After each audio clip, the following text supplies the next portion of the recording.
Nobody expected the LA Chargers to shake things up again, but here we are, another major roster move, and this one could change the entire playoff race. So buckle up, because what's happening right now might be the spark this team desperately needed. Before we dive in, let me say this: a couple years ago, Chargers fans and even Lions fans never thought we'd be talking about playoff positioning in late November, yet here we are, staring at a 7-5 team sitting in the driver's seat of the AFC wild card. Wild, right? The final 6 weeks are here, the pressure's real, and every snap matters now. But today is different. Because something big just happened. First, Omarion Hampton has officially been designated for return. That opens a 3-week window to see if he's ready, but some people inside the building believe he could suit up as early as this weekend. Imagine that boost. Imagine getting that firepower back right as the season hits its most important stretch. It changes the tone. It changes the energy. Honestly, it changes everything. Quick break: if you're enjoying this, make sure you subscribe, like the video, and hit that bell icon. We talk Chargers non-stop, and your support keeps this going. Now here's the part nobody is really talking about, the sneaky update that can slip under the radar but actually matters as much as the headline news. A move that could impact depth, rotation, and how this coaching staff attacks these final must-win games. It's not flashy, but trust me, this is the kind of thing that separates teams that collapse late from teams that rise. And look, the Chargers are right on that line. One shift, one return, one player stepping up can tilt the entire season. Stick with me, because the next update might surprise you even more, and you're going to want to hear what it means for the Chargers' playoff push. Stay with me. Now here's where things get even more interesting for the Chargers, because it's not just one player returning, it's two. And the second name isn't getting nearly enough attention. Jim Harbaugh confirmed that Omarion Hampton is on his way back, but he also revealed something fans might have missed: defensive tackle Otito Ogbonnia is finally returning as well. And look, that might not explode on headlines, but it absolutely matters. This defensive line has been fighting through injuries for months, and suddenly, just like that, you get a powerful interior piece back in the rotation. People forget how long these guys have been grinding behind the scenes. We see the injuries, but we don't see the late rehab nights, the quiet progress, the slow steps back to full speed.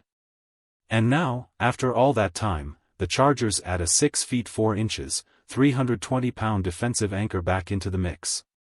A former fifth-rounder from UCLA, still only 25, and hungry to finally contribute when the team needs every snap, every rotation, every ounce of depth it can get.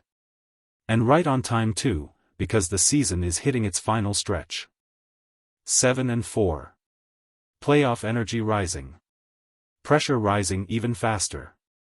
The Chargers sit in the wild card pack with Jacksonville and Buffalo, 3 teams at 7-4, but the Chargers cling to the 5th seed because of their stronger conference record. That's the razor-thin margin we're talking about. One loss can flip the board. One win can lock the door behind you.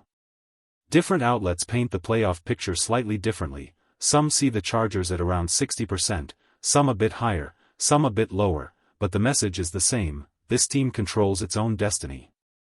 And with Hampton coming back, and Otito stepping in quietly but powerfully, the timing couldn't be better. And this isn't even the most surprising part. Stay with me, because what comes next might change how you look at this playoff push entirely. Here's where things get real for the Chargers. This week isn't just another matchup on the schedule, it's the rivalry game. The one that never goes quietly, no matter how bad the other team looks on paper. And yes, let's be honest, the Raiders have been rough. Not just losing, getting steamrolled. Disconnected. Flat. Almost unrecognizable at times. But anyone who's watched this league long enough knows a dangerous truth: even a struggling rival can flip the script in one afternoon. I've seen teams with awful records suddenly play like giants for 1 week, simply because the opponent is the team they want to spoil. A new play caller, a desperate locker room, a little spark, sometimes that's all it takes to make a messy team unpredictable. And unpredictable teams are the toughest ones to prepare for. That's why this is not the easy win some fans want it to be. The Chargers should win. They should control this game. They should look like the playoff team in the matchup. But rivalry games bend logic. One fake punt, one crazy trick play, one broken coverage, suddenly momentum swings and everything feels sideways. This is exactly the type of game that punishes teams who take it lightly. But if the Chargers handle business here, if they stay sharp coming off the bye, then the final 5 games become a straight sprint toward the postseason. Real opponents. Real pressure. Real stakes. Handle this one, and everything stays in your hands. Fail to, and the whole season shifts. And trust me, the next part of this story might surprise you even more. Stay with me, this is one of those weeks where the Chargers simply have to handle their business. No shortcuts, no sleepwalking. Because what comes next shifts the whole story toward Jim Harbaugh, and honestly, this might be the most fascinating part of the season. When Harbaugh came back to the NFL, everyone wondered the same thing: can he evolve? Could his old-school edge blend with today's league? And the funny part is, he's still the same strange, brilliant, unpredictable coach he's always been. The quirks didn't go anywhere. But what also didn't go anywhere is his ability to get players locked in and ready. That's why something earlier in the season raised eyebrows. Harbaugh's teams almost never get blown out. They hang around. They grind. They drag you into the mud and beat you there. But this year, twice, against the Colts and the Jaguars, the wheels just flew off. Those games weren't close. They weren't normal Harbaugh football. And every time the Chargers stumble like that, it circles back to one thing: the defense. Because when the defense is sharp, this team wins. Period. Justin Herbert is good enough to survive pressure, missing linemen, ugly pockets. He can still make magic happen. You've got Keenan Allen. You've got Ladd McConkey. Vidal has stepped up. And now with Omarion Hampton re-entering the mix, the offense has firepower everywhere. Even with the O-line battling injuries, someone just needs to rise up and stabilize things. But the defense? That's been the roller coaster. Just last season, this unit led the entire league in scoring defense. Top of the NFL. And when they play to that level, the Chargers look like a team nobody wants to face in January. But when they slip, even a little, you can feel the whole team wobble. Every strong team has one side of the ball that drags them across the finish line when things get messy. Learned that from watching Dan Campbell's Lions find their identity. One unit must become the anchor. One must become the force that refuses to break. And for the Chargers, that identity is still waiting to be claimed. Stay with me, because the next part might change your expectations for this stretch run. Here's the truth about this team right now: if the Chargers want to survive this playoff push, the defense has to become the engine. The offense is talented, explosive, and dangerous, but also unpredictable. One drive they look unstoppable, the next, Herbert is running for his life behind a line that can't hold long enough for anything to develop. So the question becomes simple: can the defense carry the weight? Because that's what it will take. Not perfection, just control. Get stops. Force turnovers. Turn chaos into points. Pick sixes, strip sacks, sudden swings in momentum.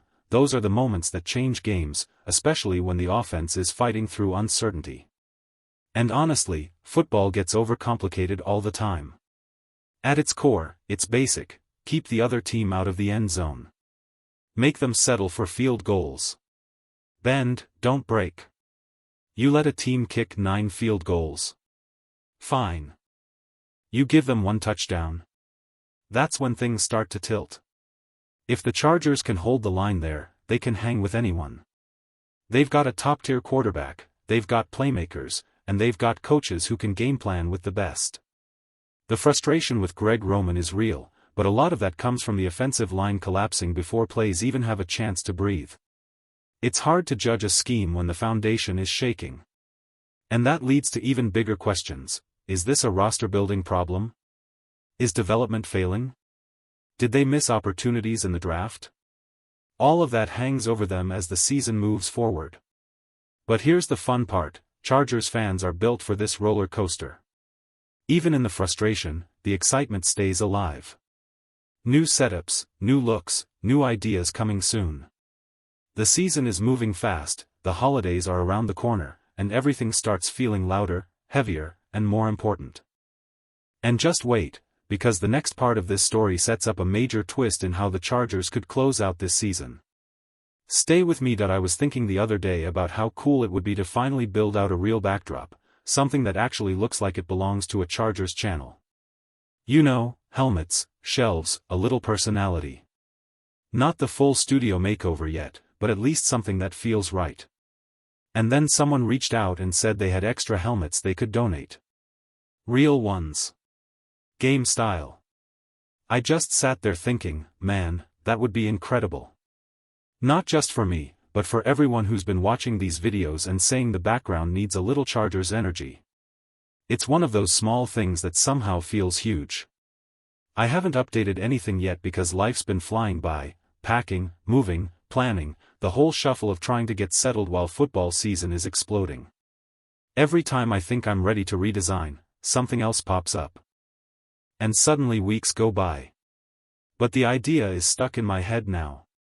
A row of helmets behind me, Chargers, maybe a couple classic designs I love, and of course that iconic winged Michigan look from the old days. Pure nostalgia. Helmets just carry a certain vibe. Some teams nail it. The Chargers? One of the best. Dolphins? Clean. Bengals? I hate how good that one looks, but it does. There's just something about a great helmet that feels like football in its purest form. Anyway, that's where my head's been. A new space, new energy, and hopefully a new setup that feels worthy of the team we talk about every week.